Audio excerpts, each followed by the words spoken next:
নমস্কাৰ সুপ্ৰভাত আপুনি চাই আছে নিউজ 18 অসম নৰ্থ ইষ্ট এয়া গুড মৰ্নিং 18 মই জয়ন্ত মাধৱ গোস্বামী প্ৰথমে সমূহ দৰ্শকক ফলগুচ্ছবৰ শুভকামনা জ্ঞাপন কৰিছোঁ হোলীৰ শুভকামনা জ্ঞাপন কৰি আৰম্ভ কৰিছোঁ গুড মৰ্নিং 18 প্ৰথমে নিৰ্বাচনৰ খবৰ 26ৰ বিধানসভা নিৰ্বাচনৰ বাবে কংগ্ৰেছৰ প্ৰথমখন প্ৰাৰ্থী তালিকা ঘোষণা প্ৰথমখন তালিকাত 42টা সমষ্টিৰ প্ৰাৰ্থী ঘোষণা যোৰহাট সমষ্টিৰ প্ৰাৰ্থী সাংসদ গৌৰৱ গগৈ দুই কংগ্ৰেছী সাংসদ ৰকিবুল হুছেইন আৰু প্ৰদ্যুৎ বৰদলৈ পুত্ৰই পালে টিকট মাৰ্ঘেৰিটা সমষ্টিত প্ৰদ্যুৎ বৰদলৈ পুত্ৰ প্ৰতীক বৰদলৈ প্ৰাৰ্থিত্ব সামগুৰিত ৰকিবুল হুছেইনৰ পুত্ৰ তানজিল হুছেইনক প্ৰাৰ্থিত্ব দিছপুৰত কংগ্ৰেছৰ প্ৰাৰ্থী মীৰা বৰঠাকুৰ নাজিৰাত দেৱব্ৰত শইকীয়া বৰছলাত ৰিপুন বৰা নাহৰকটীয়াত প্ৰণতি ফুকন জাগিৰোডত প্ৰাৰ্থিত্ব প্ৰদান কৰা হৈছে বুবুল দাসক চিপাঝাৰত কংগ্ৰেছৰ প্ৰাৰ্থী বিনন্দ কুমাৰ শইকীয়া তিহুত প্ৰাৰ্থিত্ব প্ৰদান ৰাতুল পাটোৱাৰীক নলবাৰীত কংগ্ৰেছৰ প্ৰাৰ্থী অশোক কুমাৰ শৰ্মা বৰক্ষেত্ৰীত কংগ্ৰেছৰ প্ৰাৰ্থী দিগন্ত বৰ্মন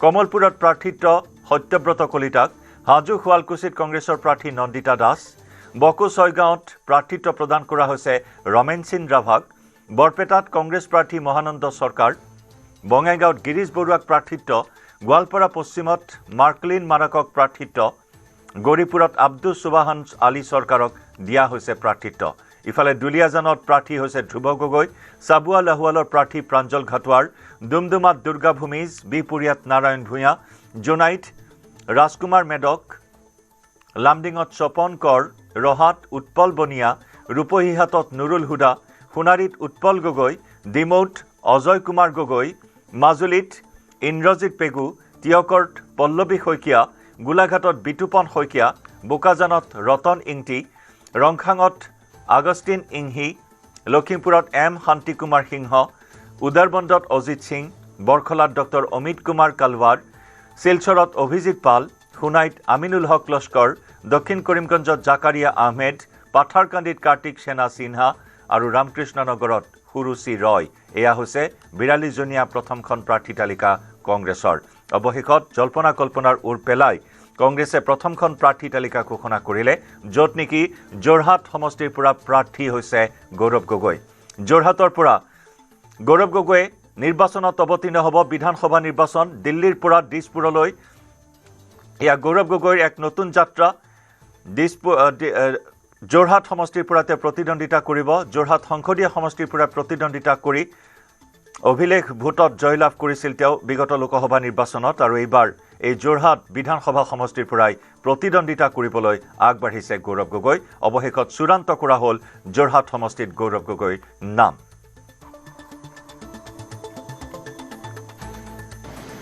যোৱা মাহত এটা সংবাদ মেলত মই কৈছিলোঁ যে ফেব্ৰুৱাৰী মাহৰ শেষৰ ফালে বা মাৰ্চ মাহৰ প্ৰথম সপ্তাহত কংগ্ৰেছ দলে নিজৰ প্ৰথম তালিকা মুকলি কৰিব আৰু সেই অনুসৰি আমি আজি প্ৰথম তালিকা মুকলি কৰিছোঁ মই প্ৰদেশ কংগ্ৰেছৰ সভাপতি হিচাপে আমাৰ দলৰ শীৰ্ষ নেতৃত্বক মাল্লিকাৰ্জুন খাৰ্গে ডাঙৰীয়া সোনিয়া গান্ধী ডাঙৰীয়ানী ৰাহুল গান্ধী ডাঙৰীয়া প্ৰিয়ংকা গান্ধী ডাঙৰীয়ানী কেশুবেণু গোপাল ডাঙৰীয়া জিতেন্দ্ৰ সিং ডাঙৰীয়াক মই ধন্যবাদ জ্ঞাপন কৰিছোঁ কেন্দ্ৰীয় নিৰ্বাচনী সমিতিৰ সদস্যসকলক ধন্যবাদ জ্ঞাপন কৰিছোঁ যে আমাৰ দলটোক এনেদৰে তেওঁলোকে মাৰ্গদৰ্শন প্ৰদান কৰিছে লগতে মই ধন্যবাদ জ্ঞাপন কৰিবলৈ বিচাৰোঁ যোৰহাট লোকসভা সমষ্টিৰ ৰাইজক তেওঁলোকৰ বাবেহে আজি এই দায়িত্ব ল'বলৈ মই সক্ষম হৈছোঁ আৰু নিশ্চয় এই সময়ত যিসকলে আমাৰ কংগ্ৰেছ দলৰ সতীৰ্থসকল জ্যেষ্ঠসকল যিসকলে টিকেট লাভ কৰিবলৈ সক্ষম হ'ল মোৰ ফালৰ পৰা শুভেচ্ছা থাকিল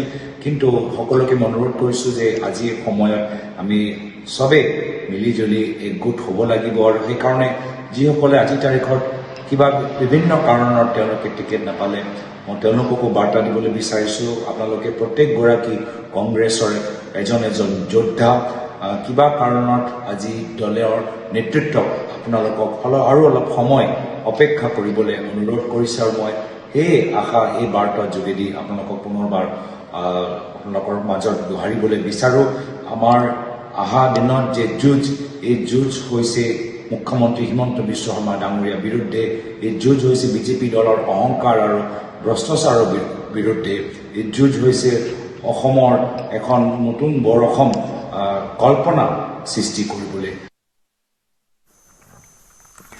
ইফালে কংগ্ৰেছৰ এই প্ৰাৰ্থী তালিকাখনক লৈ মুখ্যমন্ত্ৰী ডক্টৰ হিমন্ত বিশ্ব শৰ্মাই প্ৰকাশ কৰিছে প্ৰতিক্ৰিয়া। কংগ্ৰেছৰ প্ৰাৰ্থী তালিকাখন বংশানুক্ৰমিক এখন তালিকা। এই তালিকাত প্ৰাক্তন মুখ্যমন্ত্ৰী সাংসদৰ সন্তানে প্ৰাৰ্থিত্ব লাভ কৰা বুলি মন্তব্য মুখ্যমন্ত্ৰীৰ। কংগ্ৰেছৰ যিখন তালিকা, সেই তালিকাখন হৈছে ডাইনেষ্টিক পলিটিক্সৰ এটা ৰিফ্লেকশ্যন।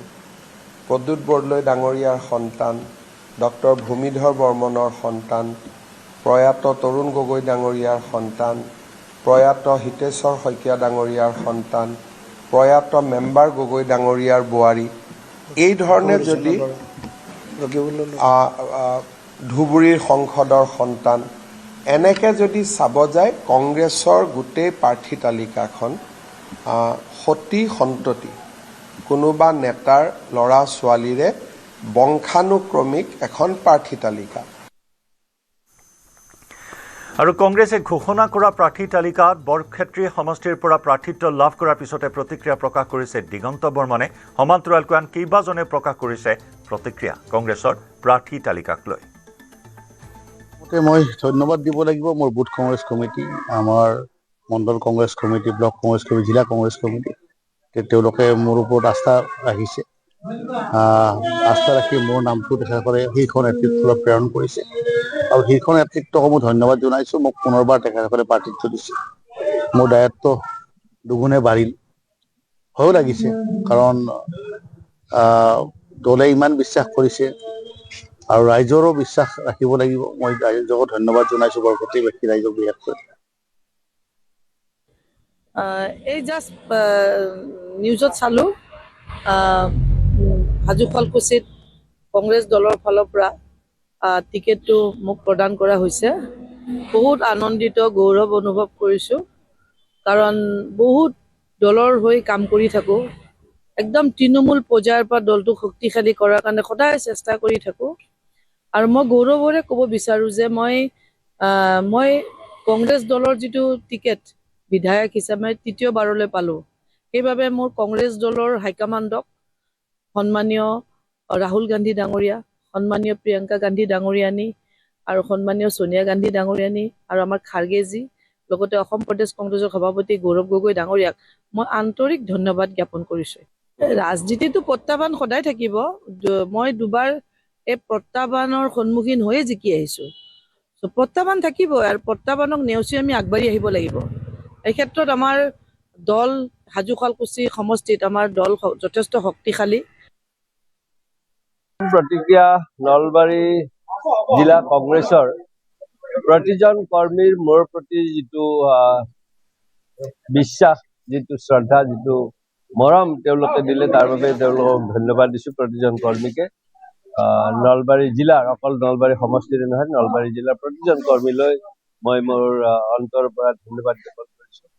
আৰু আমাৰ দলৰ শীৰ্ষতম নেতৃত্বই মোৰ ওপৰত যি বিশ্বাস ৰাখি আগন্তুক বিধানসভা নিৰ্বাচনত মোক প্ৰাৰ্থিত্ব প্ৰদান কৰিছে, তাৰ বাবে তেখেতসকললৈ মই শতকোটি নমস্কাৰ জনাইছোঁ। আৰু গৌৰৱ গগৈ ডাঙৰীয়াৰ নেতৃত্বত অসমত এখন চৰকাৰ গঠন কৰাৰ কাৰণে আমি বদ্ধপৰিকৰ হৈছোঁ।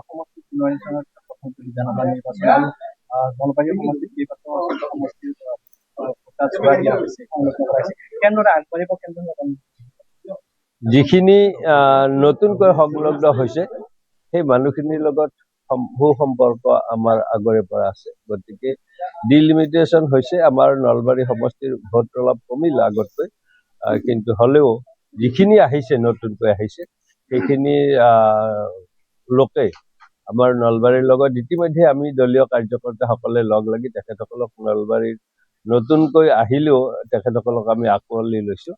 আৰু তেখেতসকলেও নলবাৰী সমষ্টিটোত নিজকে বিলীন কৰি দিয়াৰ বাবে তেখেতসকলে চেষ্টা কৰিছে আৰু আমি সফল হৈছোঁ। আৰু সেই প্ৰক্ৰিয়াই এতিয়া সমষ্টিটো দীঘলে বহুত হ'ল, বহলে অলপ কম হৈছে, হ'লেও আমাৰ সেইখিনি যিহেতু আমি কৰা নাই, গতিকে এটা প্ৰক্ৰিয়াত হৈছে।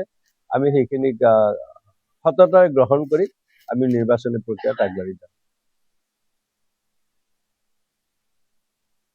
বিভাজন কৰি পুনৰ টিকেট দিছে।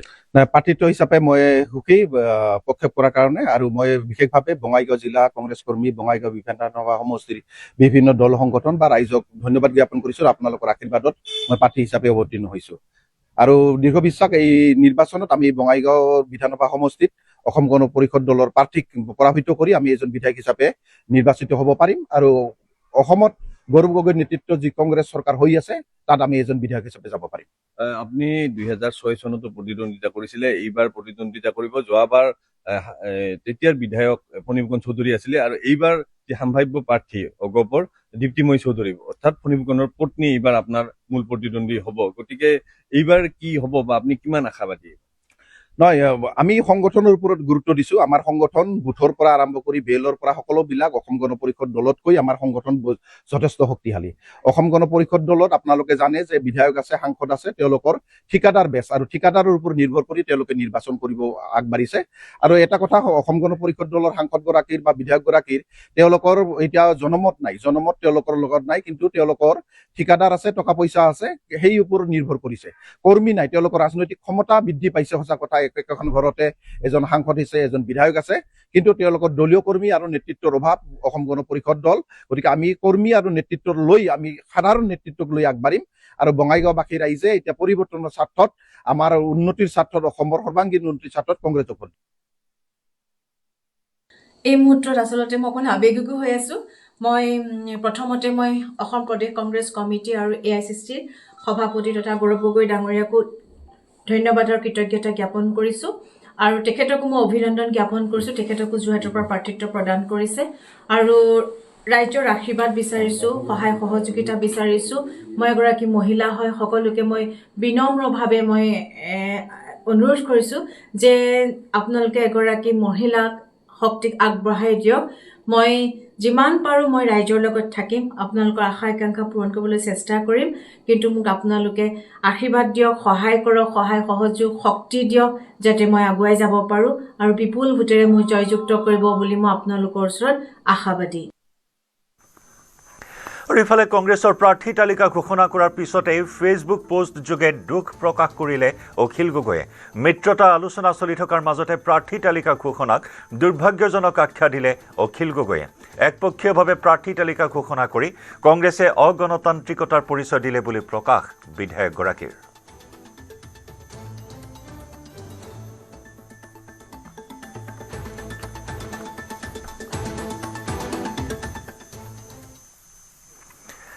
ব্লেকমেইলিঙৰ চিকাৰ হৈছে অখিল গগৈ। কংগ্ৰেছে ব্লেকমেইলিং কৰি আছে অখিল গগৈক। ৰাইজৰ দলক উপহাস কৰি কংগ্ৰেছৰ প্ৰাৰ্থী তালিকা প্ৰকাশ কৰাৰ পিছতেই এনেদৰে প্ৰতিক্ৰিয়া প্ৰকাশ কৰে মুখ্যমন্ত্ৰীয়ে। শেষত কংগ্ৰেছৰ মতে অখিল গগৈয়ে সকলো এৰিব বুলি মন্তব্য কৰি অকলেই শিৱসাগৰ জিকাৰ অখিল গগৈৰ সাহস নাই বুলি কটাক্ষ।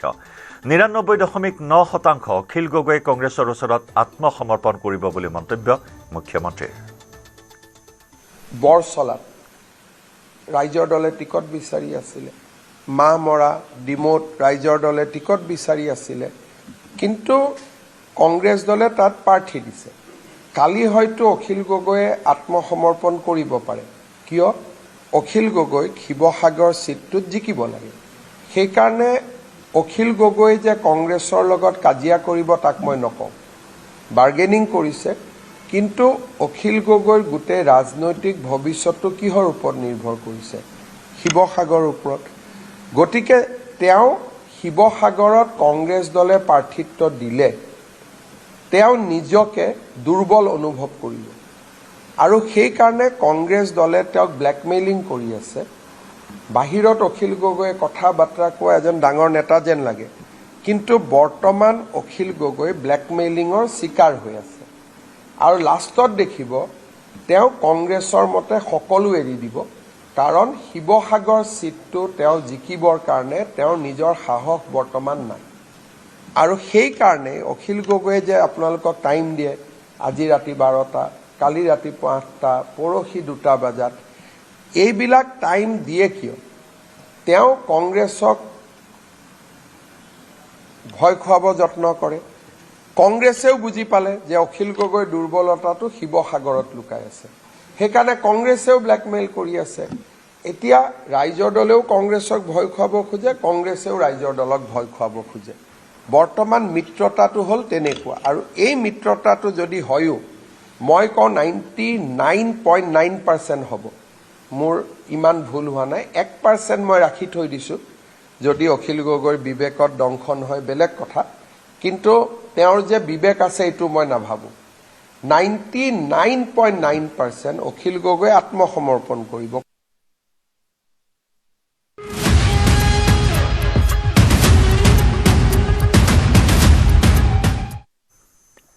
আৰু ইফালে অখিল গগৈৰ বিৰুদ্ধে সৰব কংগ্ৰেছ নেতা আব্দুল খালেক। আব্দুল খালেকৰ স্পষ্ট কথা, ৰাজ্য দলৰ বাবে মিত্ৰতাত সমস্যা হৈছে। ৰাজ্য দলে যোগদান কৰোৱা 2 বিধায়কক লৈ আপত্তি কংগ্ৰেছৰ। কংগ্ৰেছে বহিষ্কাৰ কৰা নেতাক ৰাজ্য দলে স্থান দিয়াক লৈ আপত্তি। দলক তুচ্ছ তাচ্ছিল্য কৰা ব্যক্তিক ৰাজ্য দলে স্থান দিয়াক লৈ সমালোচনা। সংবাদমেল পাতি এই মন্তব্য কংগ্ৰেছ নেতা আব্দুল খালেকৰ। যিসকলে বিজেপিক কংগ্ৰেছতকৈ ভাল বুলি ক'ব তেনে ব্যক্তিৰে মিত্ৰতা নহ'ব, তেনে ব্যক্তিকে বন্ধুত্বমূলক প্ৰতিদ্বন্দ্বিতাও নহ'ব বুলি স্পষ্ট কৰি দিয়ে খালেকে। আব্দুল ৰছিদ মণ্ডলৰ বিৰুদ্ধে কংগ্ৰেছত আছে বহু অভিযোগ। শ্বেৰমান আলীক এসময়ত অখিল গগৈয়ে বিজেপিৰ এজেণ্ট বুলি কৈছিল। বিজেপিৰ আঙুলিত ঠাৰত নচা ব্যক্তি যাতে বিধায়ক নিৰ্বাচিত নহয়, মিত্ৰতা কৰোঁতে এই কথা মন কৰাৰ আহ্বান আব্দুল খালেকৰ। অখিল গগৈক কেইবাটাও প্ৰশ্ন কৰে আব্দুল খালেকে। কাৰ হেঁচাত অখিল গগৈয়ে বিতৰ্কিত শ্বেৰমান আলীক যোগদান কৰালে? এজিপি AIDFলৈ যাব বিচৰা লোকক অখিলে ধৰি ৰখাৰ প্ৰয়োজন নাই। ৰাহুল গান্ধী, গৌৰৱ গগৈক অপমান কৰা শ্বেৰমানক লৈ আপত্তি দৰ্শালে খালেকে। খালেকৰ মতে শ্বেৰমান আলী, ৰছিদ মণ্ডলৰ কোনো আদৰ্শ নাই। সমষ্টিক লৈ ৰাজ্য দলৰ আপত্তি সন্দৰ্ভতো প্ৰতিক্ৰিয়া আব্দুল খালেকৰ। ৰাজ্য দলৰ মন্দিয়াত কোনো ভেটি নাই, পঞ্চায়ত নিৰ্বাচনেই তাৰ উদাহৰণ। দলগাঁও সমষ্টিৰ ৰাজ্য দলক এৰি দিয়াৰ বিৰোধিতা আব্দুল খালেকৰ। কিছু সমস্যা ৰাজ্যৰ দলৰ পৰা হৈছে। তেখেতসকলে এনে 2জন ব্যক্তিক তেখেতসকলৰ দলত লৈ ল'লে। 2জন বিধায়ক, তাৰ এজন বিধায়ক, যিজন বিধায়কে যোৱা 4 বছৰ ধৰি বিভিন্ন সময়ত কংগ্ৰেছ দলক নানা প্ৰশ্ন উত্থাপন কৰি আছে। যিজন বিধায়কে, আপোনালোকে মই নাম নকলেও ধৰিবই পাৰিছে মই কাৰ কথা কৈছোঁ। যিজন শ্বেৰমান আলীৰ বিৰুদ্ধে কংগ্ৰেছ বিধায়িনী দলে বিধানসভাৰ অধ্যক্ষৰ ওচৰত তেওঁৰ সদস্যপদ বাতিল কৰিবলৈ আবেদন কৰিছিলে, আৰু বিজেপি দলে প্ৰটেকশ্যন নিদিয়া হ'লে, হিমন্ত বিশ্ব শৰ্মাৰ চৰকাৰে প্ৰটেকশ্যন নিদিয়া হ'লে সংবিধানসন্মতভাৱে শ্বেৰমান আলীৰ সদস্যপদ বাতিল হ'লহেঁতেন। সেই শ্বেৰমান আলী, যিজন শ্বেৰমান আলীয়ে নিজে ৰাজহুৱাকে কৈছে যে বিজেপিত কংগ্ৰেছতকৈ হেনো বিজেপি ভাল দল। মোৰ কথা নহয়, শ্বেৰমান আলী আপোনালোকে চাব। অকল কথা সিমানেই নহয়, অখিল গগৈ ডাঙৰীয়া নিজেও সেই শ্বেৰমান আলীক, আপোনালোকে ভিডিঅ' খুচৰি উলিয়াই চাব, দৰকাৰ হ'লে মই উলিয়াই দিম। অখিল গগৈ ডাঙৰীয়াই নিজেও শ্বেৰমান আলীক বিজেপিৰ এজেণ্ট বুলি কৈ থৈছে। আমি এইটোও বুজি নাপালোঁ, আন এজন বিধায়ক গোৱালপাৰাৰ ৰছিদ মণ্ডল ডাঙৰীয়া, যিজনক আমাৰ দলত বিভিন্ন সময়ত প্ৰশ্ন কৰিছিলে, আৰু যিজনক আমাৰ দলে কৈফিয়তৰ তলব কৰি থৈছিলে। আমাৰ দলৰ বিধায়ক, তেখেতকনো কিয় ল'লে? এনেকৈ কেনেকৈ বিজেপি বিৰোধী জোঁট শক্তিশালী হ'ব? অখিল গগৈ ডাঙৰীয়াই কৈছে যে তেখেতসকল AUDF বা AGPলৈ গ'লহেঁতেন। আমাৰ প্ৰশ্ন যে AUDF বা AGP যিসকলে যাব বা বিজেপি যিসকলে যাব, সেইসকলে ধৰি ৰাখিতো আমি লাভ নাই। তেওঁলোকে নিৰ্বাচন জিকাৰ পিছত আকৌ AGP, বিজেপি বা AUDFলৈ যাব পাৰে। তেওঁলোকক যাব দিয়ক না। আমি তেওঁলোকক, আমাৰ শক্তি আছে, আমাৰ গোৱালপাৰাই কওক, মন্দিয়াই কওক বা এনেকুৱা যিবোৰ সমষ্টি আছে, আমাৰ শক্তি সামৰ্থ্য আছে, তেওঁলোকক আমি তাত AUDF, AGP সকলোকে আমি পৰাভূত কৰিব পাৰিম। তেনে ব্যক্তিক আমাৰ জোট বন্ধনত ৰখাৰ কোনো যুক্তিযুক্ততা নাই।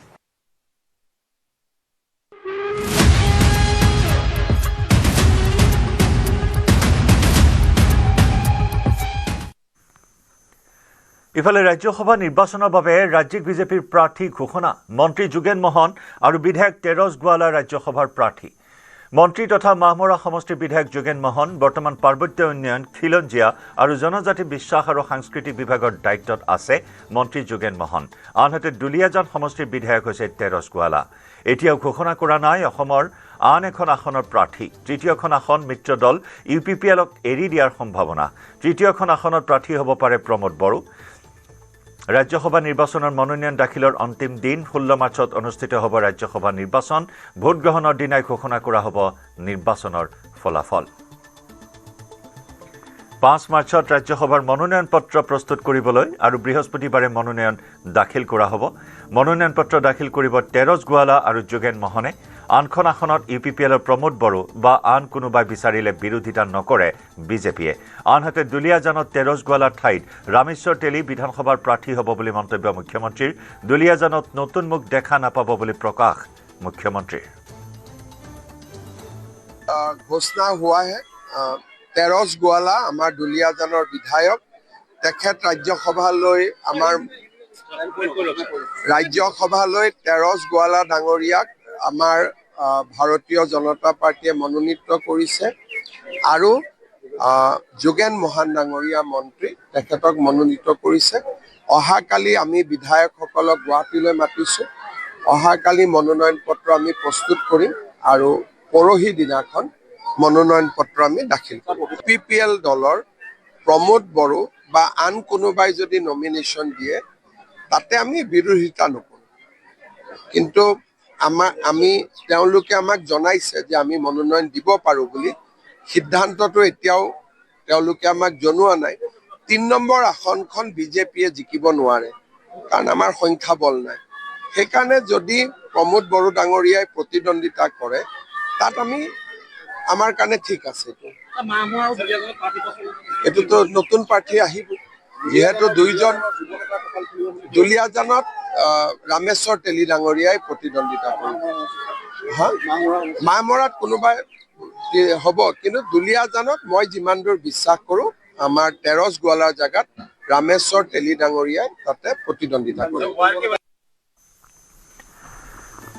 ইফালে ৰাজ্যসভাৰ প্ৰাৰ্থী ঘোষণাৰ পিছতে বিধায়ক তেৰজ গোৱালাৰ প্ৰথম প্ৰতিক্ৰিয়া দুলিয়াজানৰ বিধায়ক হিচাপে কেতিয়াও ভবা নাছিলোঁ মই ৰাজ্যসভালৈ যাম ইমান এখন ডাঙৰ আসন দিয়াৰ বাবে মুখ্যমন্ত্ৰী হিমন্ত বিশ্ব শৰ্মা ৰাজ্যিক বিজেপিৰ সভাপতি দিলীপ শইকীয়াক ধন্যবাদ জ্ঞাপন তেৰজ গোৱালাৰ ৰামেশ্বৰ তেলী এগৰাকী অভিজ্ঞতা সম্পন্ন ব্যক্তি ৰামেশ্বৰ তেলীৰ সহায়ত দুলিয়াজান বিধানসভা সমষ্টিত অধিক উন্নয়নমূলক কাম কৰিব পাৰিম বুলি মন্তব্য বিধায়কগৰাকীৰ 5 বছৰৰ পিছত দুলিয়াজানক যাতে আমি এটা টাউনশ্বিপটো কৈছোঁ দেই নতুন ৰূপত পাম ইতিমধ্যে 22টা ৱাৰ্ডৰ কাৰণে আমি প্ৰপ'জেল দিছোঁ আৰু ৰেভিনিউ কেনেকৈ হ'ব আমাৰ গোটেই প্লেনিং হ'ব কেনেকৈ হ'ব আমাৰ কৰ ডিষ্ট্ৰিক্ট কমিশ্যনাৰ তেওঁলোকক মই জনাইছিলোঁ আৰু তেওঁলোকে এটা মাষ্টাৰ প্লেন বনাইছে যে মাষ্টাৰ প্লেনৰ অধীনত আমি ঠিক কৰিছোঁ যে কোনটো পানী আমাৰ ডেইলি বজাৰৰ পানীটো ক'ত গৈ ওলাই পৰিব বা আমাৰ বিজুলীবাৰী ফালে গ'লে ক'ত ফালে পানী গৈ ওলাই থাকিব অল ইণ্ডিয়া দুইফালে ড্ৰেইন বনাই দিলে ড্ৰেইনবিলাক সঁচাকৈ চাইণ্টিফিক আছেনে নাই গোটেই কথাখিনি আমি চাইণ্টিফিকেলি ষ্টাডি কৰিবলৈ এটা টিমক দিছোঁ আৰু এই মাষ্টাৰ প্লেনৰ আধাৰতে পৰৱৰ্তী সময়ত কাম আৰম্ভ হ'ব আৰু মই আজিয়ে কৈছোঁ যে ৰাজ্যসভাত গৈছোঁ কিন্তু দুলিয়াজানৰ কাৰণে সদায় থাকিব আৰু আপোনালোক যিমানবিলাক সাংবাদিক বন্ধুসকল আছে আপোনালোকো কেতিয়াবা অজানিতে যদি মই কিবা ভুল ক্ৰুটি কিবা কৈ পেলাইছোঁ বা ক'ৰবাত ৰাতিও কৈছোঁ এইটো ক্ষমা মাৰ্জনা কৰিব মই আপোনালোকৰ প্ৰতিটো যোগাত্মক সমালোচনাই মোৰ ৰাজনীতি পথাৰত অসম আৰু অসমীয়াৰ বাবে দুলিয়াজানবাসীৰ বাবে কাম কৰাৰ কাৰণে প্ৰেৰণা হ'ব আৰু ইফালে মন্ত্ৰী যোগেন মোহনক ৰাজ্যসভাৰ প্ৰাৰ্থী হিচাপে ঘোষণা কৰাৰ লগে লগে মামৰা সমষ্টিত তীব্ৰ প্ৰতিক্ৰিয়াৰ সৃষ্টি হৈছে নিজৰ প্ৰিয় নেতাজনক ৰাজ্যসভালৈ এৰি দিবলৈ মান্তি হোৱা নাই মামৰাৰ বিজেপি কৰ্মীসকল মামৰা সমষ্টিৰ প্ৰায় 4 শতাধিক বিজেপি কৰ্মীয়ে মন্ত্ৰীগৰাকীৰ বাসগৃহক ঘেৰাও কৰি নিজৰ অসন্তুষ্টি প্ৰকাশ কৰে দলীয় কৰ্মীসকলে মন্ত্ৰীগৰাকীক ৰাজ্যসভালৈ যোৱাৰ পৰিৱৰ্তে সমষ্টিৰ উন্নয়নৰ স্বাৰ্থত অসম বিধানসভাতে থকাটো বিচাৰে মন্ত্ৰীগৰাকীৰ বাসগৃহৰ সন্মুখত বিজেপি কৰ্মীসকলে শ্লোগান দি পৰিৱেশ উত্তাল কৰি তোলে ইয়াৰ পিছতে সমৰ্থকসকলক সান্তনা দি তেওঁলোকৰ কাষত সদায় থকাৰ প্ৰতিশ্ৰুতি দিয়ে মন্ত্ৰী যোগেন মোহনে তেখেত যাবলৈ গ'লে আমি দিয়া নহ'ব কিন্তু আমি তাৰ সমান্তৰালভাৱে আৰু এষাৰ কওঁ আমি কিন্তু আপোনাক আমি ইয়াৰ পৰা সমষ্টিৰ পৰা যাবলৈ নিদিওঁ আপুনি আমাক পিতৃহাৰা কৰিব নোৱাৰে অভিভাৱক হাৰা কৰিব নোৱাৰে আপুনি কিন্তু আমাৰ লগত থাকিব লাগিব আপুনি কালিলৈ যিহেতু মনোনয়ন পত্ৰ দাখিলৰ দিন আছে আমি কিন্তু আজিৰ পৰা ইয়াতে থাকিম আপুনি যদি আমাৰ গাঁৱৰ ওপৰেদি যায় আমি তেতিয়া আপোনাক আমাৰ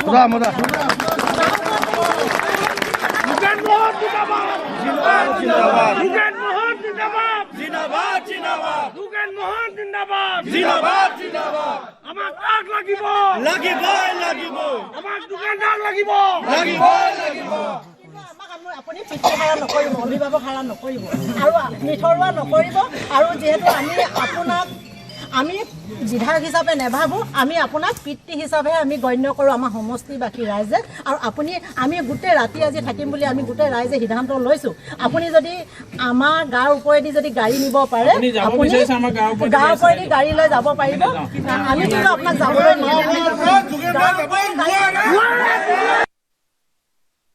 দলটো নিজেই ইয়াত যেতিয়া আজি শিৱসাগৰ জিলাত প্ৰথম অবিভক্ত শিৱসাগৰ জিলাত দায়িত্ব লৈ সম্পাদকৰ পৰা সভাপতি একেবাৰে দুটা কাম কৰি 16 চনলৈকে নেতৃত্ব দিছিলোঁ আৰু তাৰ আগতো সংঘৰ কামত জড়িত হৈ পৰিছিলোঁ। গতিকে ৰাষ্ট্ৰীয় তাৰবাদ এই কথাখিনিও মনত আহিছে।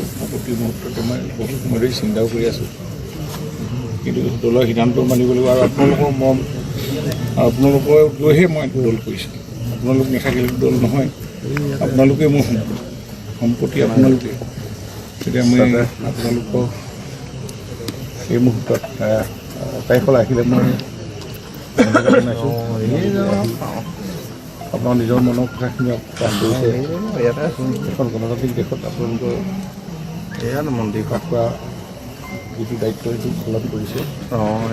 আপোনালোকে মই অসন্তোষ কৰা বা বেলেগ ধৰণৰ কথা চিন্তা নকৰি গোটেই সমষ্টিটোৰ কথা চিন্তা কৰিব লাগিব। আপোনালোকৰ নিজৰ জাতিটোৰ দেশৰ বহুখিনি এইটো বৰ দুৰ্যোগৰ সময়, গতিকে আমি সকলো মিলাই কৰি কামখিনি কৰি আগবাঢ়ি ল'ব লাগিব।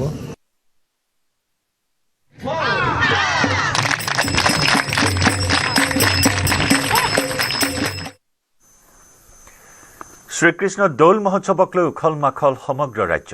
আবিৰৰ ৰঙত মতলীয়া আজি সকলো। ৰাজ্যৰ প্ৰান্তে প্ৰান্তে দৌল যাত্ৰাক লৈ ব্যাপক উৎসাহ উদ্দীপনা। দৌল মহোৎসৱৰ তৃতীয় দিনাও উদলি মুদলি বৰপেটা সত্ৰৰ বাকৰি। বৰপেটা সত্ৰত সোমবাৰে 5 দিনীয়াকৈ আৰম্ভ হোৱা দৌল মহোৎসৱৰ বৃহস্পতিবাৰলৈ হ'ব ভৰদৌল। ৰঙে ৰসে একাকাৰ হৈ পৰিছে বৰপেটাৰ আকাশ বতাহ। শুকুৰবাৰে অন্তিম দিনা অনুষ্ঠিত হ'ব সুঁৱেৰী অৰ্থাৎ ফাকুৱা। আজি কেইবাখনো জিলাত স্থানীয় চৰকাৰী বন্ধ ঘোষণা কৰা হৈছে।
আজি গুৱাহাটীবাসীয়ে লাভ কৰিব এখন নতুন উৰণ সেতু।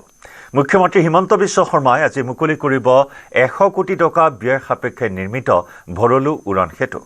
দীনেশ চন্দ্ৰ গোস্বামীৰ নামেৰে নামাকৰণ কৰা হৈছে সেতুখন।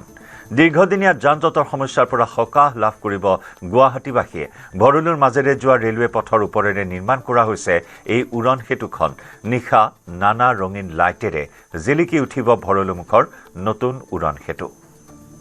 মুখ্যমন্ত্ৰী ডক্টৰ হিমন্ত বিশ্ব শৰ্মাই আজি মহানগৰবাসীক উপহাৰ দিব এই নতুন উৰণ সেতুখন। সিদিনা ভাৰতৰ প্ৰধানমন্ত্ৰী নৰেন্দ্ৰ মোদীয়ে গুৱাহাটী উত্তৰ গুৱাহাটী সংযোগী ব্ৰহ্মপুত্ৰৰ ওপৰৰ নতুন দলং মুকলি কৰিছে। আৰু সমান্তৰালকৈ ভৰলুৰ এই নতুন দলংখন মুকলি হোৱাৰ পিছত যান জঁটৰ যি দীৰ্ঘদিনীয়া সমস্যা আছিল, বিশেষকৈ ভৰলুবাসীৰ এক দীৰ্ঘদিনীয়া দাবী আছিল ৰেলপথৰ ওপৰেৰে এখন সেতু। ঘণ্টাৰ পিছত ঘণ্টা অপেক্ষা কৰিবলগীয়া হৈছিল যান জঁটক কেন্দ্ৰ কৰি, আৰু সেই সমস্যা এতিয়া দূৰ হোৱাৰ পথত। সতীৰ্থ সাংবাদিক ভাস্কৰ জ্যোতি শইকীয়াৰ সৈতে সংযুক্ত হৈছোঁ। ভাস্কৰ, কিমান সময়ত মুখ্যমন্ত্ৰীয়ে মুকলি কৰিব এই নতুন উৰণ সেতুখন? নিশ্চয়কৈ জয়ন্ত, হোলীৰ বতৰ আৰু হোলীৰ বতৰতে মুখ্যমন্ত্ৰীয়ে যি মহানগৰবাসীলৈ নতুন উপহাৰ হিচাপে প্ৰদান কৰিব যে এই ভৰলুমুখৰ যি নতুন উৰণ সেতুখন। ইতিমধ্যে কৈছোঁ যে দীনেশ চন্দ্ৰ গোস্বামীৰ নামত আচলতে নামাকৰণ কৰা হৈছে এই উৰণ সেতুখন, আৰু প্ৰায় 5:30 বজাৰ লগে লগে মুখ্যমন্ত্ৰীগৰাকীয়ে মুকলি কৰিব এইখন বহু প্ৰত্যাশিত আচলতে ভৰলুবাসী বা গুৱাহাটী মহানগৰবাসীৰ বাবে আচলতে এক সপোনস্বৰূপ এখন আশাৰ দলং বা আশাৰ সেতু এখন মুকলি কৰিব। আৰু সেই সেতুখন মুকলি কৰাৰ পিছতে যথেষ্ট যান জঁটৰ যি আচলতে সংখ্যা আছিল, সেই যান জঁটৰ সংখ্যা হ্ৰাস পাব বুলি ইতিমধ্যে বহু লোকে মন্তব্য কৰিছে। আমি যদি সেতুখনৰ ওপৰৰ পৰা কিছু দৃশ্য দেখুৱাবলৈ যত্ন কৰোঁ, অতি সুন্দৰকৈ আচলতে তেওঁলোকে নিৰ্মাণ কৰিছে এই সেতুখনে। প্ৰায় 100 কোটি টকা ব্যয় সাপেক্ষে নিৰ্মাণ কৰা এই সেতুখনৰ দৈৰ্ঘ্য প্ৰায় 1 কিলোমিটাৰ 200 মিটাৰ। আৰু আমি সেই যি সেতুখনৰ ওপৰত বৰ্তমান আছোঁ, অতি সুন্দৰকৈ তেওঁলোকে সেতুৰ দুয়োকাষে ৰং কৰিছে, অতি সুন্দৰকৈ তেওঁলোকে চাৰিওফালে যিসমূহ ষ্ট্ৰীট লাইট আছে সেই ষ্ট্ৰীট লাইটৰ ব্যৱস্থা কৰিছে, ইয়াত যাতে কোনো গাড়ী ৰখিব নোৱাৰে, বা আচলতে যিহেতু ছিংগুল লেন বা এইখিনি ঠাই মই য'ত উপস্থিত আছোঁ, এই যি আচলতে মাছখোৱাৰ পৰা কুমাৰপাৰা সংযোগী এইখন যি দলং উৰণ সেতু, সেই উৰণ সেতুখনৰ মাছখোৱাৰ দিশটো আচলতে ছিংগুল লেন যুক্তকৈ তেওঁলোকে নিৰ্মাণ কৰিছে। গতিকে ইয়াত যান বাহন ৰখাৰ তেওঁলোকে কোনো ব্যৱস্থা কৰা নাই। ইতিমধ্যেই যি আচলতে প্ৰস্তুতি ইতিমধ্যে তেওঁলোকে আৰম্ভ কৰিছে। মই যদি ইফালে দেখুৱাওঁ, তেতিয়াহ'লে মুখ্যমন্ত্ৰীয়ে যিহেতু 5:30 বজাৰ লগে লগে আচলতে এই উৰণ সেতুখন মুকলি কৰিব, হোলীৰ দিনটোতে মহানগৰবাসীৰ বাবে এটা ভাল খবৰ লৈ আহিছে। তাৰ বাবে দেখা পোৱা গৈছে যে নিশ্চয় ভাস্কৰ, আমি পৰৱৰ্তী সময়ত পুনৰ সংযুক্ত হ'ম আপোনাৰ সৈতে।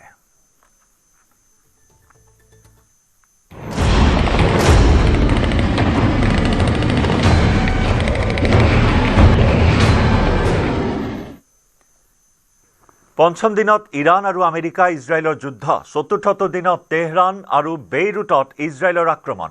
উপসাগৰীয় দেশসমূহত ইৰাণৰ প্ৰত্যাক্ৰমণ অব্যাহত আছে। ৰিয়াধত থকা আমেৰিকাৰ দূতাবাসত ইৰাণৰ ড্ৰোন আক্ৰমণ, দূতাবাসটোৰ সামান্য ক্ষতি হোৱাৰ কথা প্ৰকাশ চৌদি আৰবৰ। ইৰাণৰ আক্ৰমণত স্তব্ধ তেল সৰবৰাহ আৰু বিমান চলাচল। মধ্যপ্ৰাচ্যৰ তৈল সৰবৰাহৰ ব্যাঘাতে বজাৰত পেলাইছে নেতিবাচক প্ৰভাৱ। হৰমুজ প্ৰণালীত আমেৰিকাই এস্কৰ্ট দিয়াৰ আশ্বাস প্ৰদান কৰিছে ৰাষ্ট্ৰপতি ডনাল্ড ট্ৰাম্পে। জাহাজ চলাচলৰ ক্ষেত্ৰত সুৰক্ষা প্ৰদান কৰিব আমেৰিকাই। এই যুদ্ধ বছৰ ধৰি নচলে। বেঞ্জামিন নেতান্যাহুৱে এই কথা স্পষ্টকৈ জনাইছে। শীঘ্ৰেই সকলো অন্ত পৰিব বুলি কৈছে আমেৰিকাৰ ৰাষ্ট্ৰপতি ডনাল্ড ট্ৰাম্পে।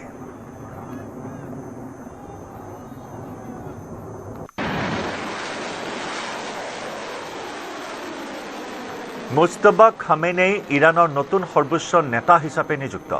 ৰিভলিউচনাৰী গাৰ্ড কৰ্পৰ হেছান দেশখনৰ নতুন সৰ্বোচ্চ নেতা হিচাপে নিৰ্বাচিত হৈছে মুস্তফা। এই বিষয়ক লৈ অনুষ্ঠিত হৈছিল দুখনকৈ ভাৰ্চুৱেল বৈঠক।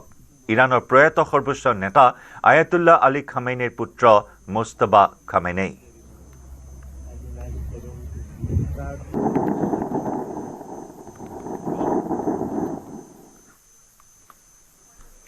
ইয়াৰে সৈতে সময় হ'ল গুড মৰ্ণিং 18ৰ পৰা বিদায় লোৱাৰ। খন্তেক বিৰতিৰ পিছতেই সতীৰ্থ প্ৰিয়ংকাই লৈ আহিব দ্ৰুত সংবাদ। নমস্কাৰ।